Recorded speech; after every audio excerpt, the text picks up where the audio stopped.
Guys देखिए मैं अपने दोस्त के पास जैतन जुआड़ी के पास लेकर चल रहा हूँ। देखिए क्या कर रहे हैं, जो बुढ़ऊ चाचा की तरह बोलते हैं। बोल दीजिए सर। क्या कर रहे हैं सिकंदर भाई? हाँ जवाब साहब का वीडियो बना रहे हैं। ये कोई जबरदस्ती काम करवा रहे हैं कि नहीं? ऐसे मन से अच्छा ऐसे मान से ठीक है। आपकी कहीं जाना नहीं था ना। अच्छा ये देखिए उनकी माँ है जो काम जबरदस्ती करवा रही है।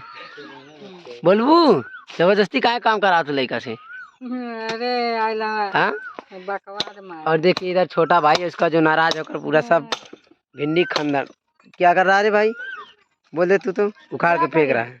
भिंडी साला फरता ही नहीं इसलिए अच्छा। उखाड़ उखाड़ फेंक दे रहे। हाँ खन के फेंक। चलो ठीक है। देखिए इतना भिंडी नुकसान हो गया है।